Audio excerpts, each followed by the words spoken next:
y sobre estos santos evangelios desempeñar el cargo de la nación con lealtad y honestidad. Si así no lo hiciere, Dios y la patria me lo demandan. Van a salir de la atmósfera, se van a remontar a la estratosfera y desde ahí elegir el lugar a donde quieran ir. Dice lo que dijo. No me voy a repetir. Usted se tiene que arrepentir porque yo no hice nada de eso. Bueno, Usted no puede decir. ¿Cómo vas a decir eso? Que la bala que rozó o que mató a Mariano Ferreira rozó también la cara, el corazón de Néstor Kirchner, el presidente. ¿Así atiende a la gente por ser inspector de una línea de colectivo? Una línea de colectivo. Atiendo boludo. es decir, el que depositó dólares recibirá dólares. El que depositó pesos recibirá pesos. Dicen que soy aburrido. Aburrido. ¿Será que no manejo Ferrari? Cuando veo estas cajas, éxtasis. ¿Vos sabés que esta? Si caballero, si lo abrí. No la has filmado, ¿no? Bienvenidas y bienvenidos a este nuevo programa, este nuevo formato que empieza hoy, que se llama No hay plata. Y se preguntarán, ¿por qué se llama No hay plata? Y bueno, básicamente porque es lo mismo que venimos escuchando desde que empezó este 2024 en nuestra hermosa y amada Argentina. Mi nombre es Santi y no estoy solo, estoy junto a Majo. Hola Majo, ¿cómo estás? Todo bien, y vos Santi, bienvenidos a todos a este primer programa que arrancamos muy ansiosos y con muchas ganas de contarles de qué se trata No hay plata. Porque bueno, exactamente. Esto es un programa que está hecho con profesionales donde queremos hablar de todo lo que sucede en la Argentina, hacer una catarsis, opinar, y bueno, un poco es introducirnos sobre las diferentes temáticas que pasan todo el tiempo en la Argentina. Sí, hablar un poco, reflexionar y también compartir con ustedes y que ustedes puedan compartir con nosotros qué es lo que les parece sobre los distintos temas que vamos hablando, ¿no? Pueden comentarnos también, obviamente vamos a estar aportando data, información, análisis sobre algunos de los temas más importantes de la semana, pero la idea es poder compartir, poder tener un lugar de escape juntos, un lugar de catarsis, sí, y por eso es que abrimos este nuevo espacio que se llama No hay plata. Les vamos a contar un poquito cómo está estructurado esto, ¿no, Majo? Sí, les contamos. Nosotros nos vamos a dividir en secciones. Sí, secciones. Ahí está. Perdón. No salía, se traba un poquito, no pasa nada. Bien, y la primera sección es Dato Mata Relato, donde nosotros vamos a informarnos sobre un tema, buscar estadísticas y junto con Sheila y Euge van a estar hablando sobre la casa propia. Un análisis muy profundo que hicieron las chicas, muy bueno, a no perdérselo. Sí, particularmente en este programa vamos a estar hablando de eso, que es algo que afecta a muchas de las personas que son jóvenes, ¿no? A los jóvenes adultos, cómo es la previsibilidad, tener una casa, se puede, no se puede. Bueno, básicamente las chicas van a estar desandando ese camino. Después van a venir Euge con Bocha hablando de El País de Nunca Jamás, donde, bueno, vamos a tener día a día, ¿no? Programa a programa, distintas temáticas que se van a ir tratando dentro de esta sección. Que sería van a como ser un segmento Peter Pan, una cosa así, sí, ¿no? podría ser, como volver un poquito, ¿no?, a la niñez y también debatir algunos temas que son importantísimos dentro de nuestra sociedad de hoy en día. Exacto, sí, bueno, seguimos con las secciones, después tenemos la chica del clima, pero porque nosotros queremos hablar del clima social, o sea, claro. La Argentina está candente. Sí, sería clima meteorológico en conjunto con termómetro social. Bueno, un poco ahí Maru va a estar charlando sobre algunos temas y además contando cómo se viene el clima en Buenos Aires y en la Argentina, ¿no? Después viene Mi Amigo el Extranjero, una sección en donde el sentido común y la ciencia se van a mezclar. Luis junto con Mati van a estar hablando sobre algunas de las temáticas que dentro de la politología afectan a la sociedad de hoy, por ejemplo, redes sociales en el programa de hoy. Bueno, vamos a estar analizando un poquito y con algo de información dura para que ustedes puedan entender algunos de los fenómenos que se están realizando dentro de esta sociedad y que, bueno, obviamente nos afectan, ¿no? Obvio, ahí tenemos un montón de temas.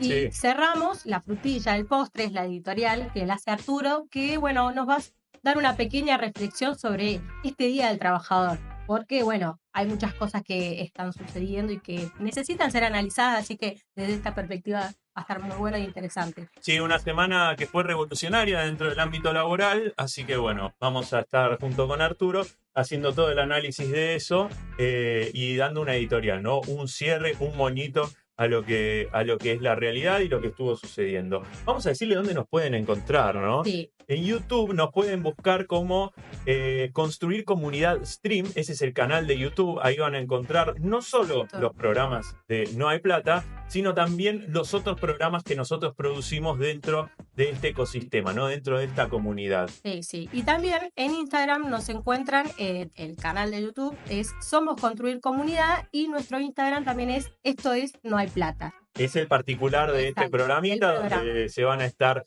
subiendo algunos recortes del programa y donde también van a poder encontrar la forma de llegar a YouTube. Les pedimos que se suscriban, que le pongan like, que activen la campanita en Instagram, en YouTube, que compartan en Instagram y todas esas cosas que ustedes ya saben que tienen que hacer. Sí. Déjennos en los comentarios que nosotros los vamos a estar leyendo. Y bueno, vamos a empezar nomás, ¿no? Sí, vamos a empezar con esta primera columna que es Dato Mata Relato. Y así nacieron las chicas superpoderosas. Con sus ultra superpoderes dedican su vida a combatir el crimen y las fuerzas del mal. ¿Cómo están? Esto es Dato Mata Relato, en donde traemos problemáticas para reflexionarlas saliendo del sentido común. Yo soy Euge y vos sos Jake. Yo soy Jake, creo, por ahora. ¿Y de qué vamos a hablar hoy, Jake? Hoy vamos a hablar de un tema que nos interpela a toda la juventud, que es el acceso a la primera vivienda propia. Trajimos un video acá con Euge para poder reflexionar sobre eso, así que si querés, Dire, lo podés poner. 19 años, yo salí del secundario y el departamento me lo compré a los 24, 25. Trabajaba en una empresa que hacía etiquetas autoadhesivas, estaba en la parte comercial, la parte de venta. Ganaba entre $2.000 y $1.500 y podía ahorrar el 90% de mi sueldo porque vivía con mis viejos y ahorraba el 90% de mi sueldo para poder comprarme una propiedad. Bueno, trajimos este video para poder, primero para usar el disparador y poder comparar lo que es la situación hoy en día en lo que era en los 90, ¿no? Esta persona que en los 90 con solamente 4 años de sueldo pudo tener una vivienda propia. ¿Cómo es la situación hoy, Jake? Uy, hoy en día, primero hablemos de que bajó el valor del sueldo y un sueldo promedio no es ni de casualidad de $1.500 o $2.000. Pero bueno, además de eso, ¿no? Esto que vos decías, esta persona que viene y nos cuenta, bueno, yo viví 4 años con mi viejo laburando y me pude ahorrar, guardando todo mi sueldo por 4 años, me pude comprar una casa. Bueno, lo que pasa hoy es totalmente diferente, no es tan esperanzador, lamentablemente. De hecho, hay un estudio que hizo un banco suizo, y lo que nos muestra el estudio es que se necesitan 20 años de sueldo. ¿Qué? 20 años de sueldo completo, o sea, vos por 20 años tenés que guardar el 100% de tu sueldo. Pero no podés comer, no podés salir, no podés hacer nada. Podés comprar ropa, que no se te rompa nada, sin tener en cuenta los servicios, ¿no? Totalmente, tenés que vivir de algo. Digo, y aunque sea, ponele, digo, como esta persona que por 4 años tuvo el privilegio de vivir con sus viejos y bueno, medio que lo mantengan. Bueno, imagínate hoy en día vivir 20 años con tus viejos que te mantengan. Claro. Es como un montón, me parece. ¿Y por qué es importante tener una casa propia? ¿Por qué es importante tener una casa propia? A mí me parece fundamentalmente que es porque te da estabilidad en un contexto totalmente cambiante. Pero bueno, además de eso, y por ahí como volcándonos más a la cuestión de datos, es verdad que si vemos como la foto general de las propiedades en nuestro país, de su valor, desde 1977 a la actualidad, lo que notamos es que el valor de la propiedad a lo largo del tiempo fue subiendo.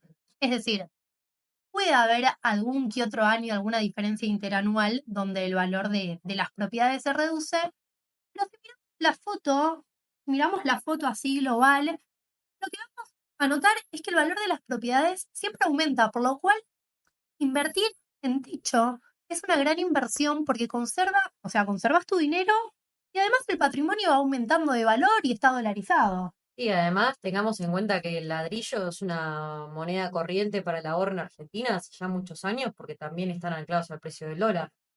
Totalmente, por eso digo, además de que te da estabilidad en este contexto, digo, por el mero hecho de saber que vas a tener un lugar donde estar, También te da cierta estabilidad económica, por supuesto, sí, obvio. Hay como un doble motivo ahí que se apalancan mutuamente. ¿Y cómo puedes tener una vivienda propia? ¿Cómo podés tener una vivienda propia? A ver, para mí ahí podemos hacer una distinción entre lo que pasa en el resto del mundo y lo que pasa en Argentina, ¿no? Vos podés adquirir una vivienda con algo que se llama The Bank of Mom and Dad. Lo llaman, ¿qué es esto, no? El banco de papá y mamá. ¿Qué Sí, es en esto? donde primero tus padres tienen que tener una vivienda, ¿no? Sí, donde le heredás, o si no, donde tus viejos te ayudan ahí con guita, tenés el privilegio de que tenés viejos que pudieron ahorrar y te ayudan ahí, te dan un ayudín para que vos puedas acceder a tu vivienda o como bien vos decís, le heredás. Igual ahí hagamos un paréntesis porque tenemos que destacar que la pirámide poblacional hoy en día se está invirtiendo, por lo cual la gente vive muchísimo más tiempo y hay más gente adulta que gente joven. Por lo cual no es que vas a heredar una propiedad a los 30 años, 25, porque tú probablemente hoy en día tus viejos sigan vivos y quizás tus Por abuelos también. suerte. Sí, por suerte, por supuesto. Eh, pero a lo que voy con esto es que también un poco esa lógica con el tiempo va cambiando, por lo cual también lo tomaría con pinzas, pero por supuesto que sigue existiendo el heredar las propiedades. Pero sacando eso, ¿no? Que beneficia a un cierto sector privilegiado de la sociedad que tiene la suerte de tener propiedades o gente que los banque con capital, están también los créditos hipotecarios. ¿Qué es un crédito hipotecario? Para quien no sabe. Así muy rápido, tipo resumiéndotelo así nomás, un crédito hipotecario es un banco viene, te presta una cantidad de dinero suficientemente grande como para que vos puedas comprarte una casa, un departamento, por eso crédito hipotecario. Y vos lo que haces es, a lo largo del tiempo, devolver con ciertos intereses esa plata que te prestaron. Pero ¿qué tiene de copado el crédito hipotecario? Que mientras vos devolvés esa plata, vas habitando tu propiedad. Que por ahí es una cuota parecida a la de un alquiler, por ahí es un poco más, pero bueno, vos ahí sabes que todos los meses estás aportando a algo que es tuyo, algo que es propio.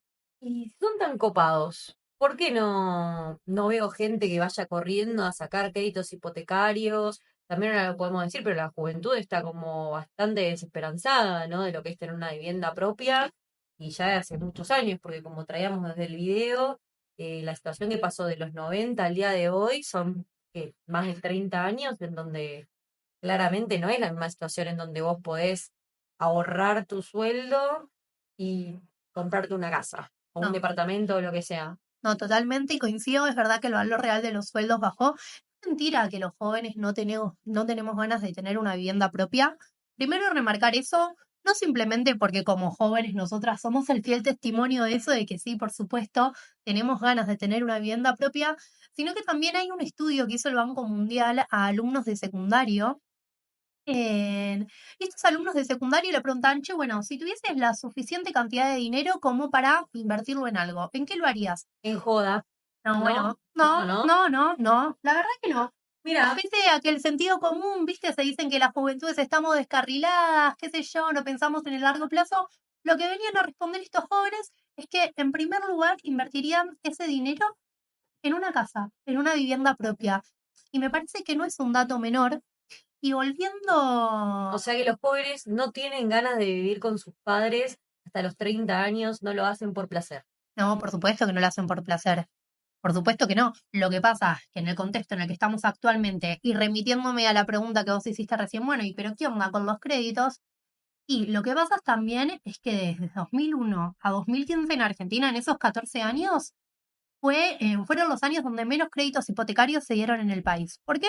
Y porque, bueno, se aplicó una política en donde el Estado era constructor, el Estado construía hogares, casas. ¿Pero qué tiene eso?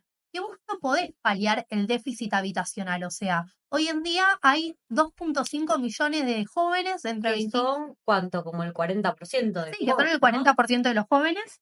O sea, imagínate darte que el gobierno dé a mansalva 2,5 palos de casas. Es imposible, es imposible, por lo cual es una política que no resuelve la estructuralidad de la problemática. Y ahí vengo con lo mismo, con la importancia de los créditos. Hubo ahí, luego del 2015, de 2016 a 2019, en el 2018 específicamente, un intento de volver a lanzar créditos hipotecarios con lo que se llamaron créditos hipotecarios UVA. ¿Por qué? Porque la cuota se iba corrigiendo según la inflación. Ahí está el problema. Claro. ¿Qué pasó? Bueno, en 2019 empezó a caer el valor real de los sueldos, comenzó a haber inflación, por lo cual una cuota que en un principio quizás a vos te representaba el 20% de tu sueldo, te terminó representando, no sé, el 40% de tu sueldo, e hizo que sea una situación insostenible y que las personas no podamos seguir adquiriéndolos. De hecho, después del 2019-2020 no hubieron más créditos UVA. Y no, porque imagínate que vos fuiste, sacaste un crédito, pediste plata, que eso es también sacar un crédito, ¿no? Sí, pedí plata, obvio, la tenés que ir devolviendo, no es que te lo dan de onda y gratis, lo devolvés con un montón de intereses. Y encima tenés que pagar intereses de esa plata y termina sucediendo que al par de años ya debes el doble o el triple del préstamo que vos habías pedido. O sea, insostenible también. Sí, es insostenible además porque en un contexto económico totalmente inestable, como decía, ningún banco se quiere animar a prestar plata. No. En un contexto inflacionario. Sí, remarco esto, que en la actualidad volvieron a lanzarse los créditos UVA, pero bueno, me parece que eso lo podemos hablar después, es tema de otro capítulo. Claro, si funciona o no, lo averiguaremos en la próxima. Sí, y sí remarcar igual, antes de... que creo que este es el mensaje también que tiene que quedar un poco, que es mentira que las juventudes no queremos acceder a una vivienda propia. Por supuesto que si yo tengo que guardar 20 años mi sueldo para adquirir una vivienda, y bueno, sí, por ahí me gaste ese dinero en placeres un poco más momentáneos, porque la verdad veo utópico por 20 años. Sí, es súper lejano, es como que todo el tiempo está desesperanzado en que ahorrás, nunca llegás. Y claro, porque encima en el medio, con este país inflacionario en el que vivimos, tipo tu sueldo también se va desintegrando año a año, entonces tampoco tenés la misma capacidad de ahorro. No, totalmente. Entonces prefiero por ahí eso, gastarlo en cosas más cortoplacistas, pero no porque no tenga las ganas o el incentivo de adquirir en algún momento, pero si no entro en una burbuja y en un loop donde me frustro todo el tiempo porque jamás voy a adquirir una vivienda propia. Sí, y sobre todo también que por los estudios también que traíamos y demás, claramente los jóvenes piensan en su futuro, en el futuro que viene y nada, esperemos que esta situación, veremos cómo se continúa. Sí, veremos a ver qué pasa ahora. Me parece importante que esto lo charlemos después. Me pareció un buen primer capítulo acá en Datos de Relato. Así que bueno, los esperamos la próxima. Adiós. Adiós. Bueno, realmente interesante lo que presentaron las chicas en Dato Mata Relato, ¿no? Y sobre la imposibilidad de las jóvenes y los jóvenes de poder acceder a una vivienda propia y lo difícil que es. Esperemos que todo esto mejore y que pueda tener al fin un final feliz, ¿no? Exacto, sí. Y bueno, continuamos con nuestras secciones. Ahora venimos con la sección que se llama El País de Nunca Jamás, a cargo de Bocha y Euge, que bueno, nos van a estar contando un poco acerca de un evento que se viene para este fin de semana, pero dejemos a los expertos. Ya sabe bien cuando hay que volar, muy lejos de nunca jamás. Polvillo de hadas que nos hace flotar, muy lejos de nunca jamás. Gracias Mafu y Santi por la presentación. Estoy de vuelta, hola. Yo soy Bocha. ¿Cómo estás, Bocha? Todo bien, y estamos acá en El País de Nunca Jamás, ¿no? Muy fantasioso. Un poco, pero nos gustaba hablar de las cosas que en el mundo funcionan normalmente, pero acá tal vez estamos muy lejos y cómo podemos reflexionar. Claro, en el lugar que ocupamos, ¿no? Digo, y cómo podemos reflexionar sobre eso y tratar de pensar un poco hacia adelante, ¿no? Hablar de ciencia, de tecnología, de avances, de un montón de temas y poder traerlos un poco a la realidad argentina de hoy. Sí, particularmente hoy vamos a hablar de este sábado. ¿Qué va a pasar este sábado? Bueno, este sábado es la Marcha Mundial de la Marihuana y la idea es poder hablar un poco de cómo en otro contexto por ahí no tendríamos que hacer esta marcha, pero hoy con las características de la legislación y del gobierno tenemos que salir a marchar con consignas muy claras y con un reclamo que viene hace un montón de tiempo, ¿no? ¿Qué está pasando en el mundo del cannabis? Te cuento, en el mundo del cannabis, desde 2017 acá en Argentina tenemos la ley de cannabis medicinal. En 2020, además, El ReproCan. En 2020, efectivamente, se reglamenta la ley y se crea el ReproCan, que es ese programa que le permite a pacientes que, mediante receta médica, acceder a la habilitación para poder cultivar o obtener de manera solidaria cannabis medicinal. ¿sí? En ese mismo marco también se crearon ONGs de la salud, que justamente son grupos de personas que crean un cultivo colectivo para poder abastecerse a sí mismos y, a título solidario, a terceros que también lo requieran. ¿Y qué está pasando con las inscripciones de ReproCam? La cosa es así, el ReproCam desde que se creó acumula más de 370.000 inscripciones, de las cuales casi un montonazo, de las cuales casi 200.000 ya están aprobadas. Al mismo tiempo se registraron en el sistema del Ministerio de Salud, SISA, para las ONGs de la salud, más de 200 ONGs en todo el país que desarrollan cannabis, que investigan sobre cannabis y que trabajan el cannabis medicinal. Nada, por desgracia, hace poco el gobierno anunció una serie de pasos en contra de esto. Lo primero, o en realidad lo último que sucedió fue que Adorni, en conferencia de prensa hace unas semanas, habló de que el gobierno había revisado o que estaba en el proceso de revisar el registro de ReproCam, que había encontrado más de 90.000 inscripciones que ellos consideraban apócrifas. Mira, por no ¿por tener qué lo consideraban? por no tener evidencia científica, por no, o lo que ellos consideran evidencia científica, o por no ser enfermedades que ellos consideran deben ser tratadas con cannabis.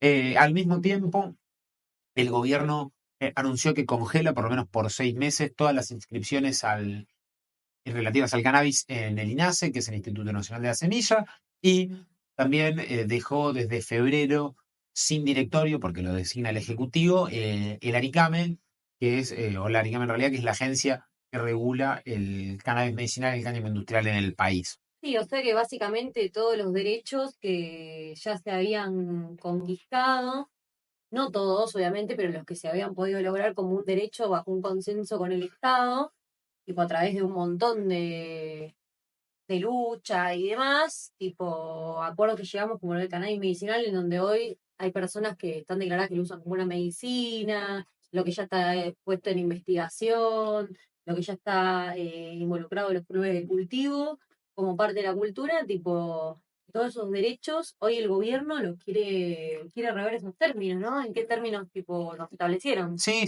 totalmente. El gobierno tiene una línea clara que tiene que ver con retroceder en materia de cannabis en el país y en paralelo avanzar con un programa que viene de gobiernos anteriores también y que viene de la lucha contra las drogas, que es la criminalización y la persecución de usuarios de cannabis y de cultivadores solidarios de cannabis. Alcanza con revisar las redes sociales de la ministra Bullrich para encontrarse que detuvieron a una madre que hacía aceites para sus hijos, o que fueron a buscar con un allanamiento ilegal a una ONG, como fue el caso de Superfly en San Isidro. Sí, básicamente le están, sin ningún tipo de criterio, restringiendo la medicación, la medicina a un montón de personas. Sí, al mismo tiempo que el gobierno y que la ley habla de medicina, el gobierno, o sea, que en realidad la ley habla de medicina y el gobierno persigue y utiliza la ley penal como si los cultivadores de cannabis fueran narcotraficantes. Sí, del uso adulto, No, ni hablemos. del uso adulto ni hablemos, mientras que en otros países del mundo avanza la legislación para el uso adulto, digo, donde en Barcelona, en California, en Nueva York, en Países Bajos, en Alemania, ahora hace poco se legisla a favor del uso adulto del cannabis y es una industria más que se puede grabar, como la del vino, el tabaco, tantas otras.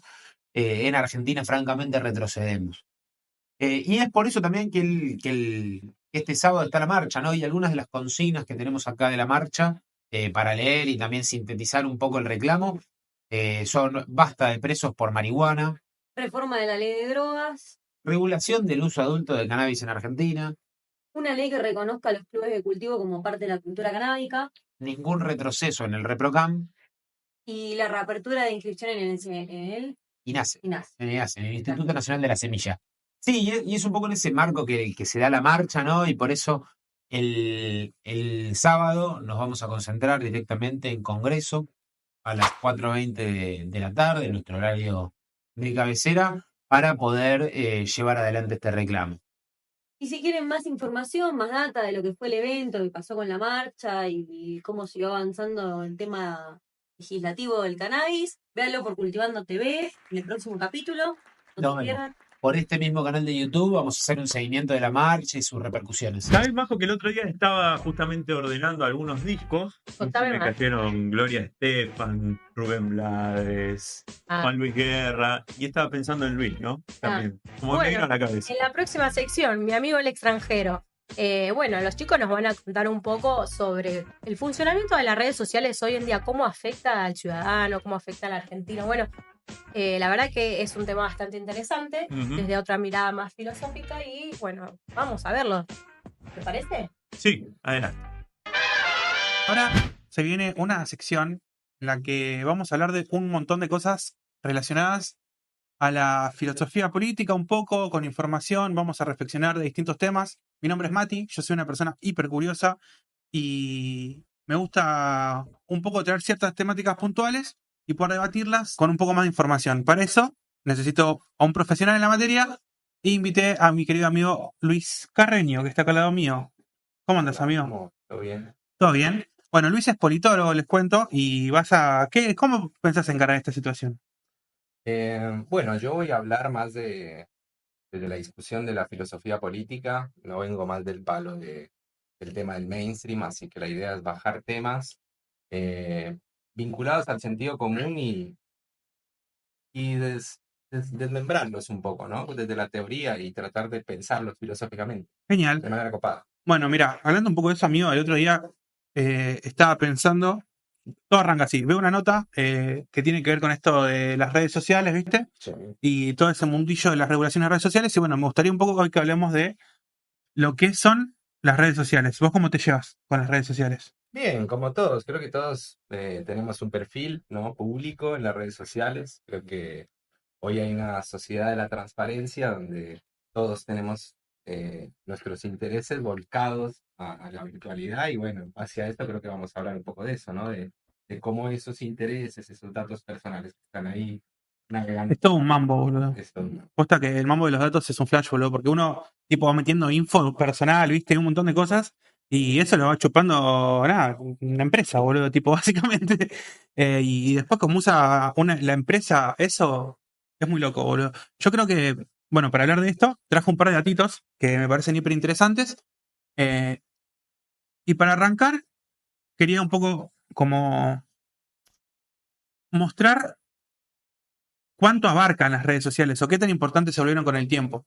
En Facebook, que es la primera red social mainstream, ponele, arranca en 2004 como una red universitaria en Estados Unidos, bla, bla, bla, y crece tanto que el año pasado, según los estudios, hizo que distintos tipos de redes sociales, no porque aparecen redes sociales, tipo es todo un fenómeno, lleguen a 5.000 millones de usuarios en el mundo.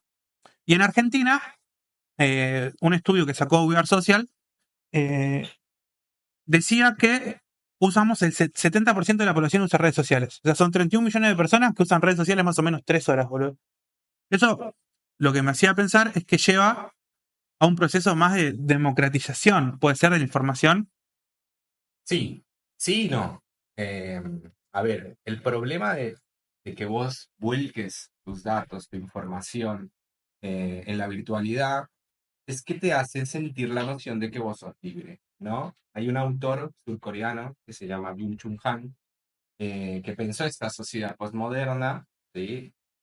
La pensó y le dio diversos nombres, como la sociedad del cansancio, la sociedad de la transparencia, que lo dije hace un ratito, donde el tipo piensa en contraposición a la biopolítica de Michel Foucault. Michel Foucault, otro autor y filósofo muy importante, pensador político, que piensa más la época del auge del estado de bienestar y del capitalismo hasta los años 80, más o menos, donde el chavo muere, ¿no?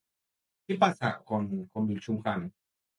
Él piensa en un futuro, ¿no? En una sociedad como la que vivimos ahora, donde el problema es el exceso de la libertad, ¿no? Y esa libertad que explota el poder haciéndote sentir a vos libre, ¿no? Y en ese sentido las redes sociales son un gran dispositivo de poder donde vos volcás tus preferencias, ¿sí? En ese sentido, la información es la que es libre, no sos vos como individuo.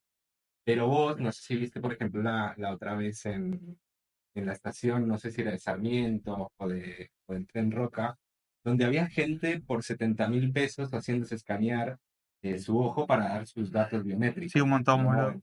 Eso es un problema, porque no se sabe a dónde van a ir esos datos, ¿no?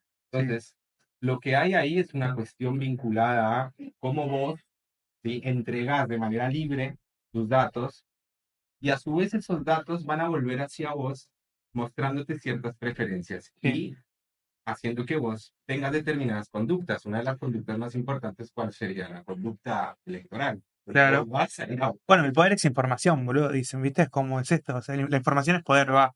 Bueno, Foucault diría, el saber es poder, ¿no? En ese sentido, por ejemplo, para pensar la política, la biopolítica de Michel Foucault. Michel Foucault lo que pensaba es que en la sociedad disciplinaria lo que se hacían dóciles eran los cuerpos, ¿no? Se necesitaba disciplinar los cuerpos para encasillarlos en determinados momentos del sistema capitalista, ¿no? En la fábrica, en los psiquiátricos, en la cárcel. Él tiene un libro muy importante que se llama Vigilar y Castigar, donde describe estos espacios, y tiene muchos más, pero ese es uno clásico, donde él expone esta teoría de la docilidad de los cuerpos, ¿sí? Ok. Lo que dice Hank es que ya no importa el cuerpo, sino la psique, ¿sí? La Ok. mente, en ese sentido. ¿Y por qué la mente? Porque ¿En qué, entra en lo más íntimo. ¿En qué años se ubican estos autores? Más o menos. Bueno, Michel Foucault empieza a escribir en los años 50, 60, hasta los años 80, donde muere de SIDA. Y él ya comenzaba a percibir esta situación de los medios masivos de comunicación, pero no alcanzó a ver el auge del Internet. Claro, por eso, las redes sociales. por ese tiempo, porque es muy importante, ¿no? Cómo cambiaron esos procesos con el tiempo. Bueno, lo que hace Hank es describir totalmente la sociedad moderna, ¿no? Y la sociedad postmoderna, por supuesto. Es esto donde también la democracia ha entrado en una crisis donde no hay verdad, ¿sí?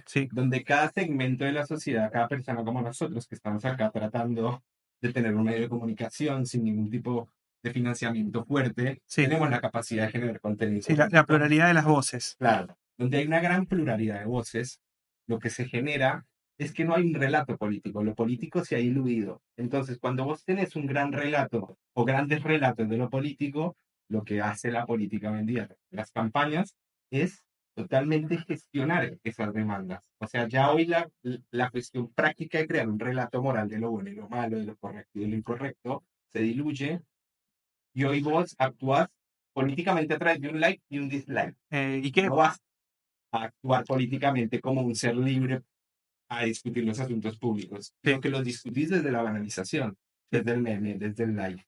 Esta es la sociedad que comienza a describir Harold, ¿no? Es como una distopía donde uno piensa que está viviendo un futuro bueno, pero en realidad es eso que nos hace felices, nos está generando una crisis. Sí, es como todo un juego entre doy mi info y después vuelve a través de ciertos patrones o ciertas cosas que terminan como condicionando también tu libertad, que es lo que decías vos, ¿viste? O sea, ¿hasta cuándo, hasta qué punto sos libre? Y eso me hace pensar un poco, ¿no? Porque esta pluralidad de voces genera un montón de fenómenos, como por ejemplo la fake news, la desinformación, o que la verdad pierda valor, que es lo que estábamos hablando. Y me hace pensar si vos creés, o qué podemos hacer sobre esto de que, por ejemplo, yo veía en Europa, hay una ley que se llama la Ley de Servicios Digitales, que un poco hace el intento de regular las redes sociales. ¿Vos creés que se puede llevar a cabo ese proceso de regulación de redes sociales? ¿Qué opinás?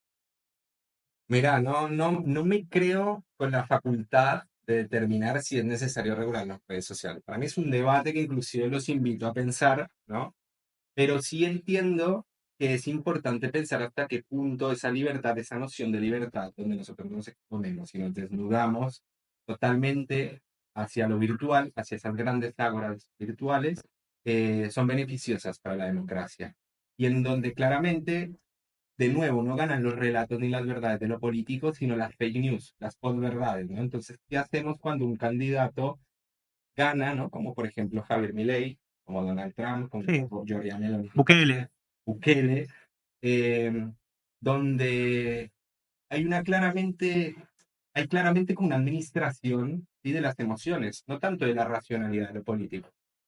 Hay otro autor que se llama Jürgen Habermas, ¿sí?, que tiene un libro muy llamamos ahorita Historia y Crítica de la Opinión Pública, donde él habla de cómo nace la opinión pública, ¿no? Y él comienza a pensar cómo la racionalización de los discursos públicos comienzan con la divulgación de la información. Bueno, hoy la masividad de la información está generando una crisis de la opinión pública y de la democracia en ese sentido, porque cuando vos tenés muchas verdades y muchos relatos, no tenés un relato, tenés muchos. Entonces ahí la cuestión es, bueno, administro las emociones hacia dónde va la gente, no hacia dónde va lo popular.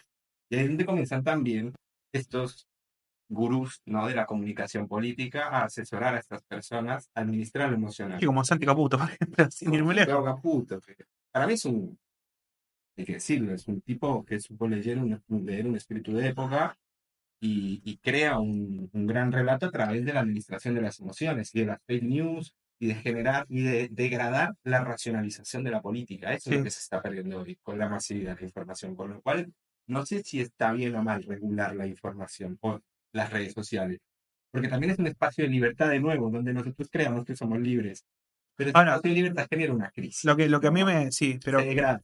Esa crisis a mí me discusión pública. Me hace pensar que ¿a dónde va la regulación de las redes sociales? O sea, desde la responsabilidad, claramente la empresa va a tener un rol importante, ¿no? Tipo sea Instagram, sea Facebook, sea TikTok, pero ¿qué es lo que se tiene que limitar? Si se debe limitar algo, ¿no? O sea, ¿qué limitamos? No, yo soy liberal, ¿no? En ese sentido, creo que no hay que limitar. Yo creo que tampoco podemos pensar en términos de crisis. Yo creo que hay una metamorfosis, ¿sí? Y que hay que saber entender y que hay que hacer entender a las personas que tienen esas redes sociales de la responsabilidad.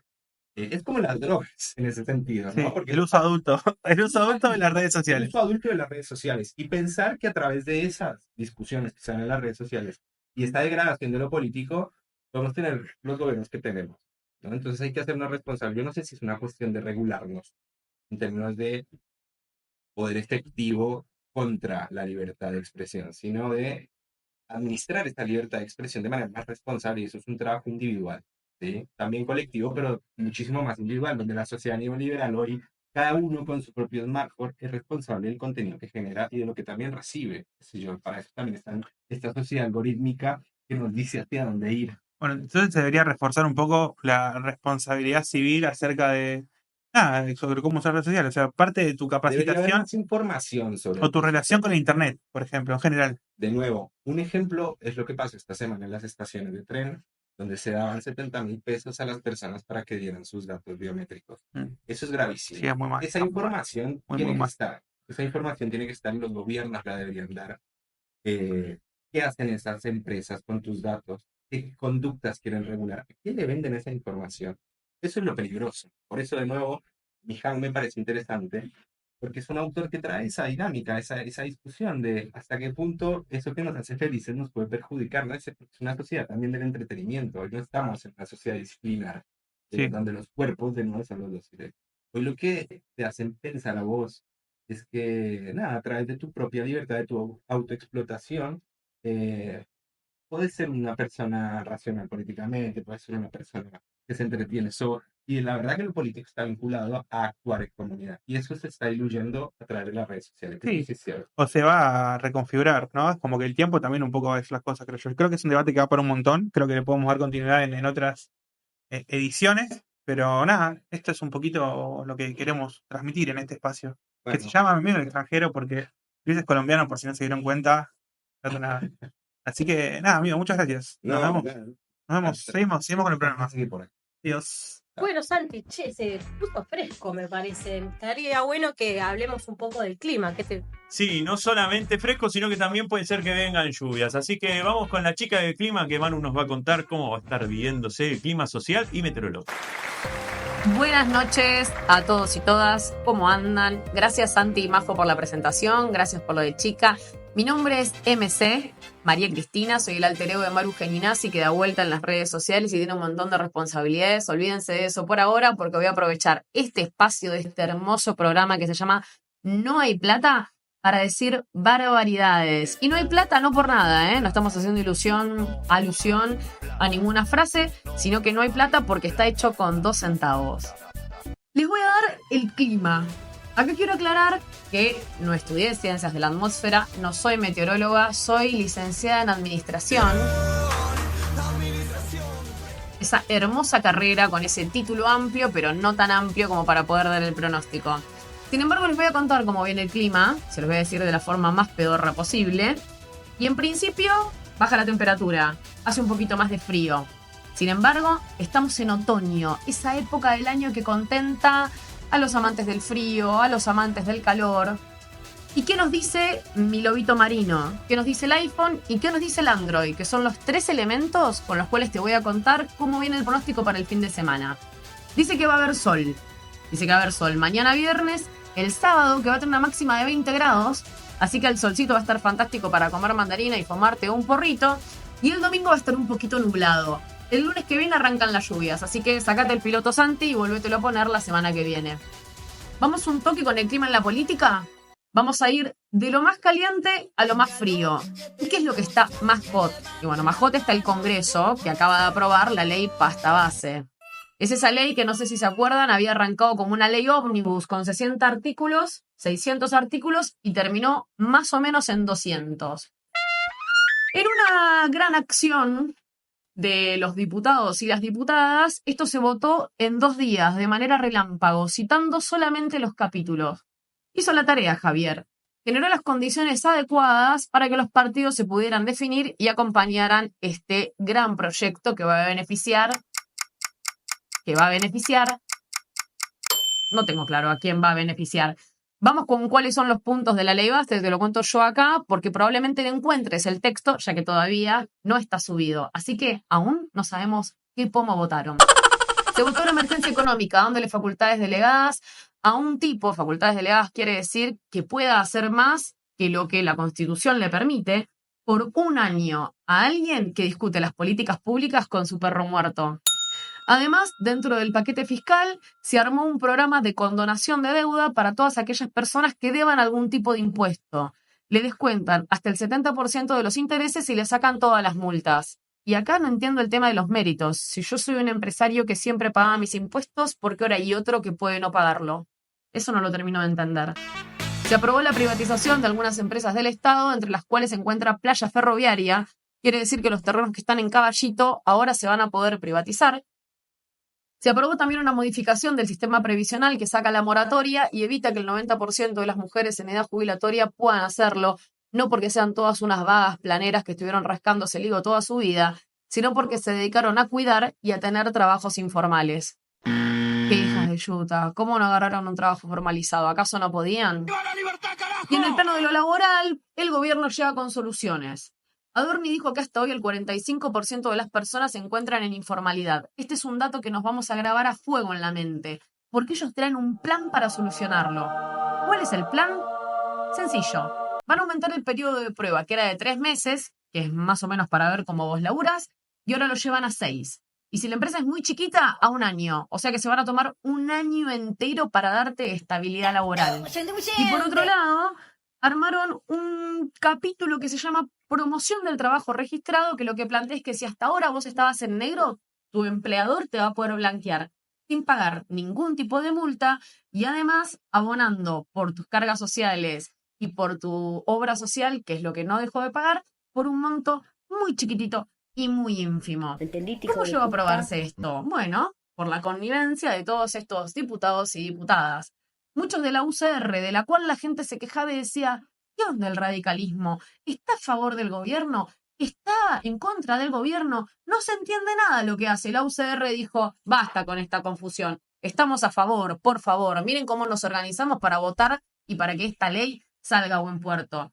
Pero esto no fue solamente un mérito de la Unión Cívica Radical, sino que vamos a destacar también a diputados y diputadas del Frente Renovador, como por ejemplo los de Salta, que también dieron quórum y levantaron su manito para poder, bueno, en este caso apretaron su botón, para poder aprobar este hermoso y divino proyecto de ley. Quiero destacar a 3 personas que no acompañaron la moratoria, la quita de la moratoria para las jubiladas, que son Mariela Coleta, Daña Tabela y Carla Carrizo. Perdón, chicas, no encontré una mejor foto de ustedes de las 3 juntas, que votaron en contra de esto y bancaron la parada absteniéndose y votando en contra de varios artículos de la ley.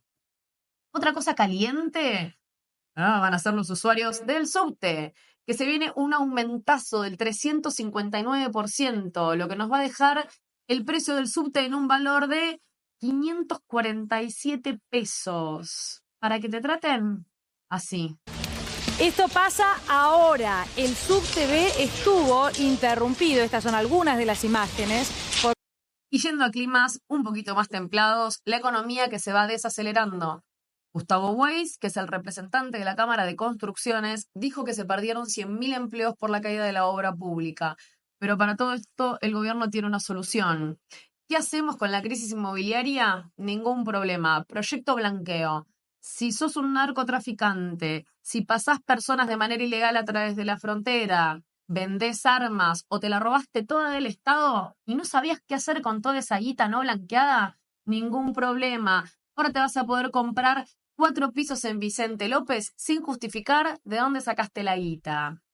Otra cosa que se viene bastante fría, es la CGT, que hizo ayer la marcha por el Día del Trabajador, sin escenario y sin discurso, donde tuvieron que aclarar que ellos no arreglaron con nadie para que saliera la ley bases. ¿Por qué tuvieron que aclarar esto?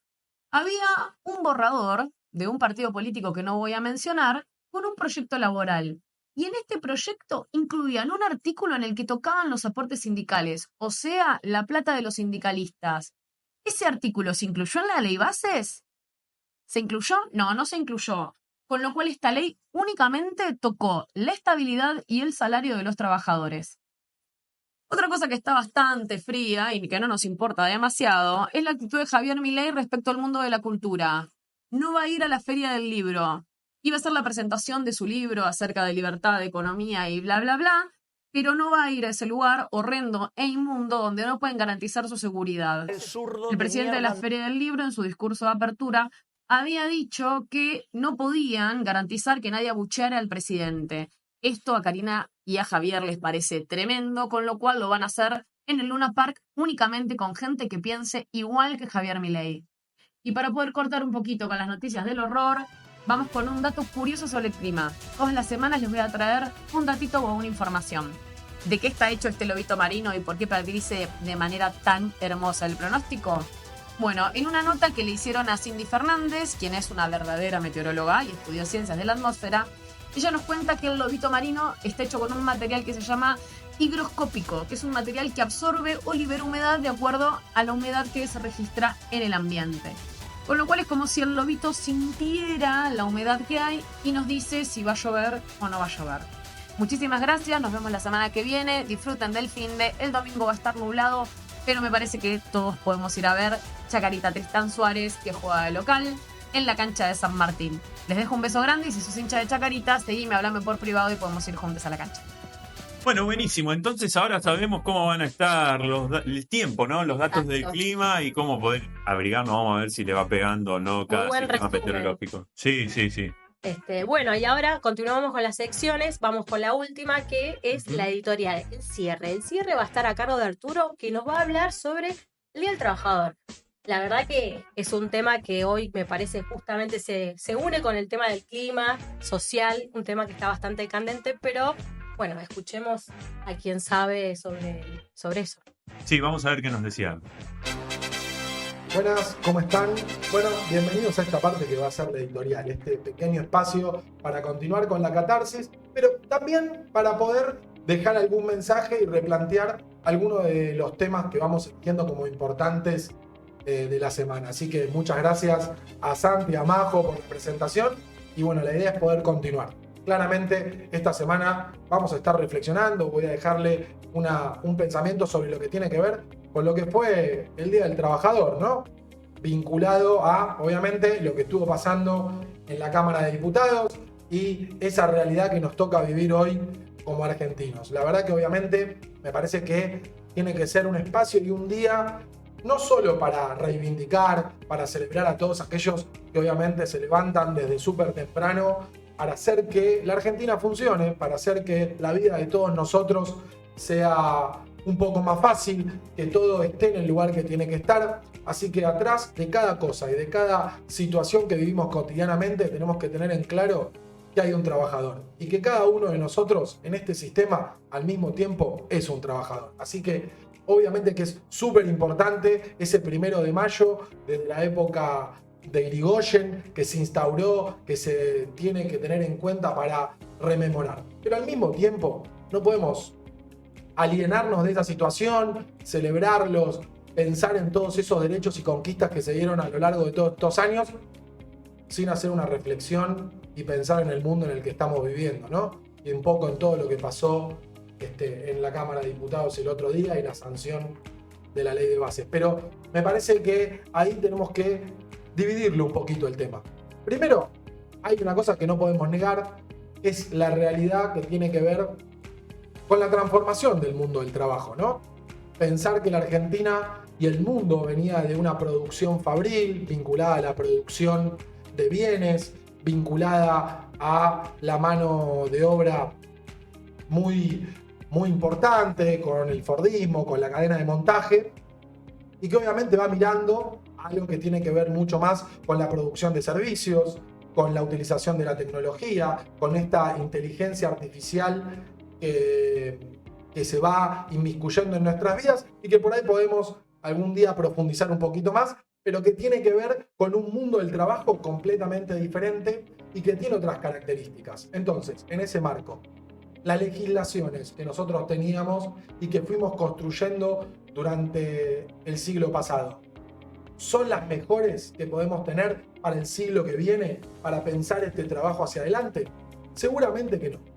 Seguramente que hay mucho que cambiar, seguramente que hay mucho que hacer de otra manera y otras cuestiones que tenemos, pero nunca puede ser perdiendo derechos. Nunca puede ser teniendo menos de lo que teníamos antes. Con lo cual me parece que el cambio y esta discusión no nos tiene que dar temor ni nos tiene que dar vértigo, pero sí tiene que ser siempre en pos de defender los logros y la colectivización que se había logrado en estas generaciones pasadas. Entonces, en ese marco nos lleva a discutir un poco en cómo se tienen que dar estas transformaciones, ¿no? Tiene que ver simplemente con achicar el periodo de prueba y entonces en vez de que uno tenga un periodo de prueba de 3 meses pase a ser de 6 o la posibilidad de que sea de 1 año. Tiene que ver con que aquellos que dan trabajo no tengan más que pagar por haber tenido personas en negro y por no haber cumplido con la ley o por no dignificar ese trabajo. Tiene que ver con que las grandes corporaciones no paguen más o se disminuya el impuesto a los bienes personales mientras que los trabajadores volvamos a pagar el impuesto a las ganancias. ¿Es esa la libertad que estamos buscando, que pretendemos que nuestros jóvenes en el futuro tengan en el mundo del trabajo? Me parece que es esa la interrogante y la discusión profunda que se tiene que dar. El 50% de los trabajadores argentinos están en negro hoy en día, con lo cual también es real que no cuentan con los derechos que por ahí muchos dicen y que fueron defendiendo a lo largo de todos estos años. Pero que haya una mitad de esos trabajadores que no cuentan con el efectivo derecho, no significa que se lo tengamos que sacar a la otra mitad. Debemos empezar a pensar cuáles son las políticas que nos van a permitir que el 100% de los trabajadores cuenten con estas herramientas. Y obviamente que esa discusión se hace muy difícil cuando no hay honestidad en el debate, cuando la política no está a la altura de las circunstancias, cuando hay una permanente búsqueda de arreglos y donde también me parece que hay algo no menor, se trata de igualar términos que no tienen nada que ver. Se trata de pensar que lo colectivo tiene que ver con lo corporativo. Y no es así. En el caso del mundo del trabajo es necesario que las discusiones sean colectivas, que uno pueda ir a dar diferentes debates de forma colectiva, porque obviamente la simetría de poder entre el dueño de la empresa, entre el que te da trabajo y vos, es mucha. Entonces necesitas ese colectivo que te acompañe, que marque reglas, que marque cuál es el horizonte. Pero es distinto a lo corporativo. Es distinto a tener esa idea de la necesaria sindicalización, porque es colectiva, a que el sindicato defienda los intereses propios del sindicato y no de los trabajadores. Ahí es donde empieza a aparecer lo cooperativo. Entonces, me parece que es fundamental también no solamente pedir que todos los derechos consagrados no se tiren para atrás, sino que pensemos en los derechos futuros. Y para eso juegan un rol fundamental. La política, que vimos que claramente el otro día no estuvo a la altura de las circunstancias, que se dieron discursos muy rimbombantes, pero que en definitiva se sancionó estas cosas que estábamos diciendo y que vinculan una problemática social. Pero también hay un actor clave que tiene que ver con los gremios, que hicieron una marcha ahí que no quedó claro en el día de ayer, que leyeron un comunicado, pero que obviamente no solo hay una cuestión de lo que se discutió, sino también está, y se pone claramente en tela de juicio, lo que no se discutió. Entonces, se agrandó el periodo de prueba, se sacaron las multas para las patronales, se avanzó sobre derechos futuros para los trabajadores, pero no se discutió nada que tenga que ver con la construcción política de los sindicatos. Entonces, también lo tenemos que decir a modo de reflexión, que es difícil poder garantizar y pensar un futuro con mayores y mejores derechos si los encargados de defender esos mismos derechos están cuestionados, no tienen legitimidad social, no hablan de transparencia, no hablan de democratización.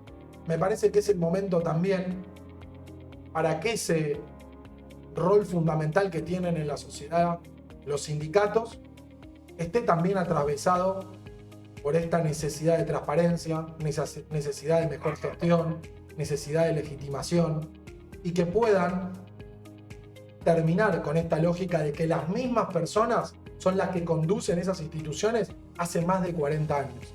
Que son esas mismas personas las que en los 90 también permitieron que se le saquen derecho a los trabajadores.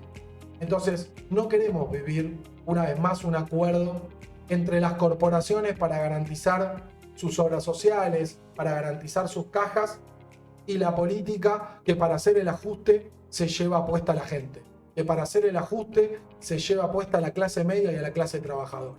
Entonces, tenemos que usar estos espacios justamente para poder reflexionar, para entender que la sociedad tiene que estar a la altura de las circunstancias, que los diputados, los senadores y el Poder Ejecutivo tienen que entender que vendiendo las joyas de la corona y que entregando lo poco que le queda al pueblo, no está terminando con la corporación ni de la casta sindical, ni de la casta política, ni de la casta empresarial. Lo único que estamos viviendo es que hay una Argentina que está cada vez entregando más sus derechos. Entonces me parece fundamental que este 1 de mayo y en esta idea de reivindicación de a todos aquellos que trabajan y llevan adelante este país, podamos dar discusiones serias y a la altura de las circunstancias del mundo que necesita. Así que es una reflexión que podemos plantear desde esta idea de no hay plata. Puede que tengamos menos plata que en otros momentos, o puede que no tengamos la plata necesaria, pero tenemos que garantizar que haya derechos y tenemos que poder garantizar que la sociedad argentina se siga construyendo de forma colectiva y buscando un futuro mejor. Así que nada, estas pueden ser nuestras palabras finales. Espero que nos sigamos encontrando y que podamos seguir pensando y reflexionando juntos. Así que para eso son estos espacios de participación. Muchas gracias. Bueno, Santi, este primer programa nos trajo un montón de información y la verdad que, no sé, estoy esperando el próximo. ¿Vos qué decís? Sí, obviamente. Y también lo que estamos esperando es que ustedes comenten, ¿no? Tienen que comentar en @esto-no-es-plata en Instagram. Ahí abajo nos comentan, van charlando sobre lo que estuvimos hablando y obviamente también lo pueden hacer aquí en nuestro video de YouTube. Comenten, denle like, suscríbanse, exactamente, activen la campanita, así suena todo lo que vamos subiendo, no solamente a No es Plata, sino también a todos los otros programas que forman parte de nuestra comunidad. Y bueno, están invitadísimos para el próximo programa. Vamos a hacerlo semanalmente, así que la semana que viene nos estaremos encontrando de nuevo con mucha más información. Nos vemos, Santi. Nos vemos, Majo. Chao, chao. Adiós.